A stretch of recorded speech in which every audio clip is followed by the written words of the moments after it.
Hello mga kajikis! Good day everybody! How are you today?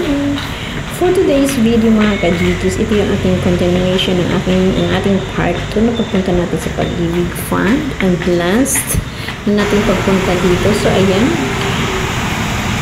ang way ng pagtawid papunta Pag-ibig Fund is aakit ka ng 3rd floor at doon yung tawiran para makarating ka, bababa ka ulit ganyan dito sa MRT. At ito nga, papasok na tayo sa establishment ng Pag-ibig.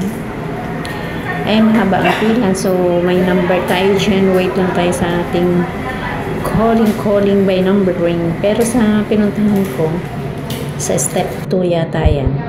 Hindi masyadong matagal ang pila dyan. Kasi releasing yan. Ayan.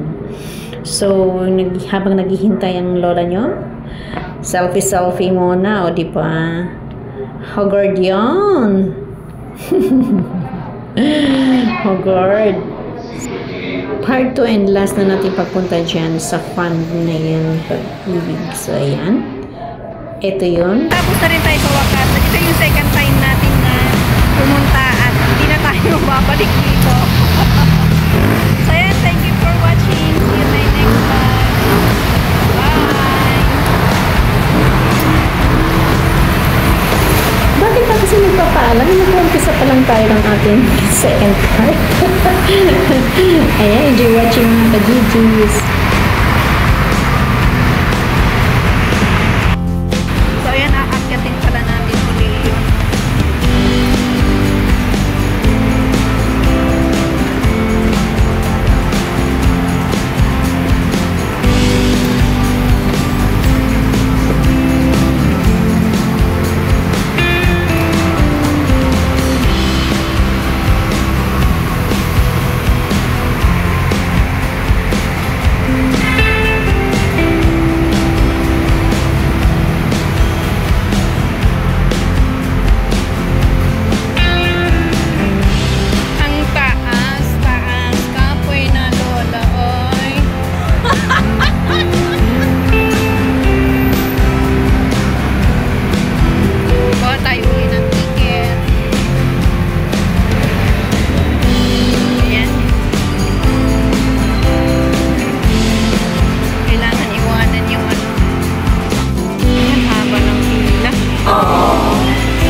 At ayan, natapos na tayo doon. Andito naman tayo ngayon sa place ng SM Mega Mall. Ayan.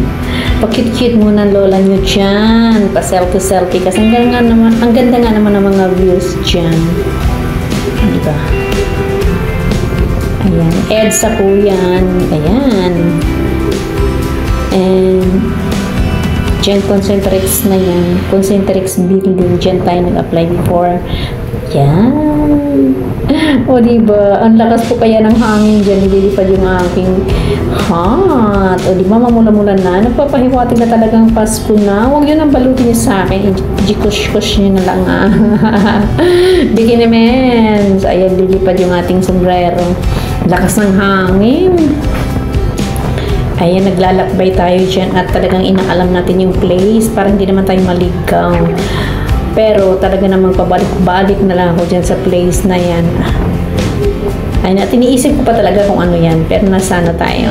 Concentrix building. So, eto, patawid tayo yung mga terminal ng mga bus. Tawid tayo dyan. So, ayan ang lola nyo. Diba? Oh, ha? Agay. So, ayan. Ito na yung nakarating na tayo di sa likod ng SM Mega Mall. Hahanapin naman natin yung isang meron tayong pupuntahan dyan. Pero talagang hinahanap natin kasi hindi ko pa talaga alam kung saan yung place na yun. So, nilalakbay ko at tayo ay talagang nagdodora-dora tayo dyan. Para hindi naman tayo maligaw sa Kamaynilaan. O, diba? Ayan ang likod ng SM Mega Mall. Inuulit pa. Kapag tayo dyan. May makita akong ito-ito. Kaso nga lang hindi masyadong nakikita. So, ang ganda ng place, diba? Yan o. Dyan, may ipo-ipo akong madadaanan. Tinignan ko nga, pinato ko yung sarili ko sa ipo-ipo. Sa awa ng Panginoon na awa. Ayan o, yan yung blue na plastic. Ayan, hindi siya masyadong kita. Tapos nilagay ko yung sarili ko dyan. Ayan yung blue. Ayan yung ipo-ipo. Ayun o, nilagay ko yung sarili ko. Mabigat pala ako. Hindi kinaya ng hangin. Ayabang. O, diba tawid tayo at pupunta tayo sa pinupuntirya talaga nating place kasi nagtanong na tayo dyan. Nasa likuran lang pala ng Mega Mall na yan. So, ayan, lakbay-lakbay tayo. May mga Christmas decoration na rin. May mga so, ito. At try natin pumasok pala sa loob ng mall. Naghanap tayo kung meron dyan. Kasi sabi nung isang guard, meron daw. So, hinanap ko naman dyan. Yun naman pala, hindi dyan sa loob ng Mega Mall. Nasa likuran pala. So, ayan, tingnan. I-share ko muna sa inyo or flex ko muna sa inyo yung mga palamuti ng Mega Mall.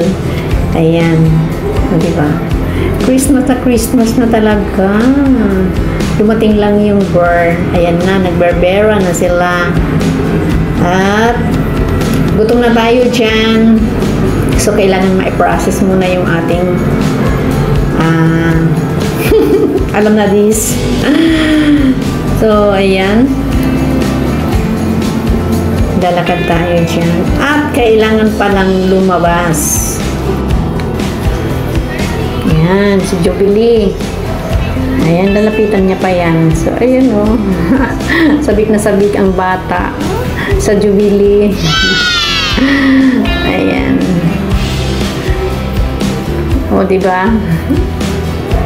Pakit-cute lang ba? Panatang loob kahit baka mamaya ang Jesus name, wala naman mga agaw dyan ng cellphone kasi syempre maraming guard dyan.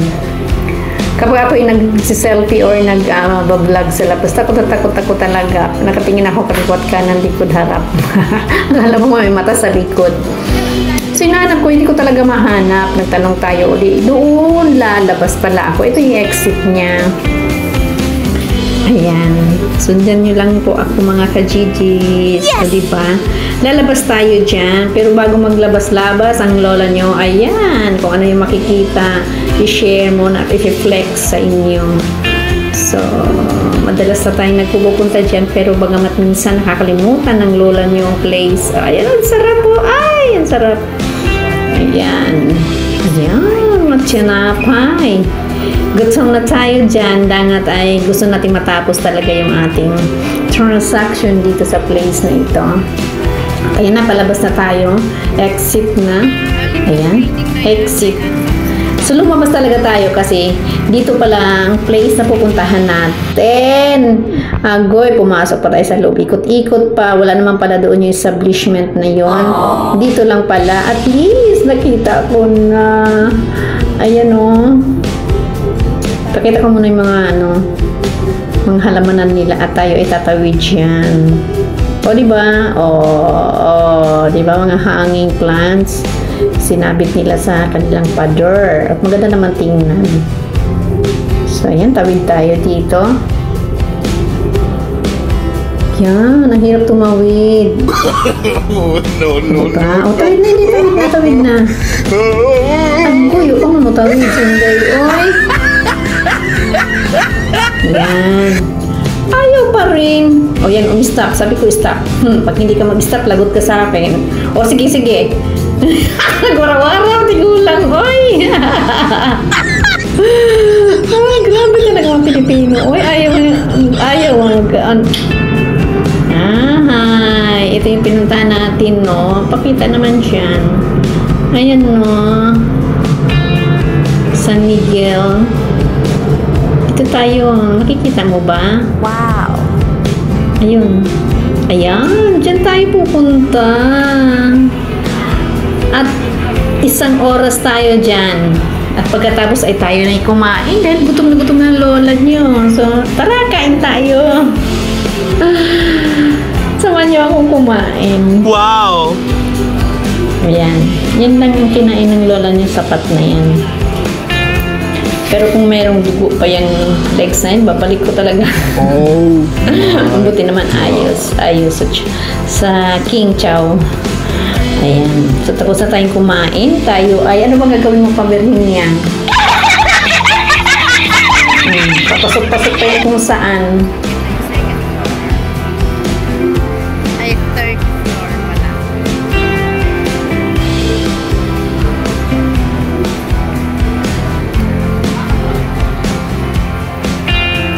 Saan kayo pupunta? Ay, aakyat pala. Ay, kasi nga hinahanap natin yung, ayan o, tinuro niya yung mga decoration ng ano na talaga, Christmas, mga decoration. So, ayan. Sumakay tayo uli ng airplane. So, ito, nandito tayo sa 3rd floor. Ay, hinahanap ko pala yung Smart. Kasi nga, nawala yung SIM ko. Hanggang ngayon, hindi ko pa rin nakuha. Naka-registered na yun at saka lahat ng transaction ko nandun sa Smart na yun. So, kailangan kong hanapin talaga yung ganong SIM. Kailangan mapalitan ko. In kaso, mahal! Ayan. Alam niyo bang nawala akong SIM? Mayroong monthly 600. Ginawang prepaid. Hindi na daw hindi na raw ma-retrieve. Pinatulang ko naman para lang makuha ko yung mga OTP doon pag once na ako'y nagre-register. So, winala kasi ng apo ko yung SIM kong Smart eh. So, talagang naghahanap ako kung saan ang may Smart. Hanggang ngayon, hindi pa mahanap. Pinag-offer naman. In-interview pa ako. Akala ko naman, kung ma-retrieve pa daw or na-loadan ko ng mga ilang months pa, ma-retrieve pa daw, yun ang babayaran is 149 lang. In kaso na sa akin, year na kasi na hindi na-loadan. Thank you for watching. Love you all. Bye!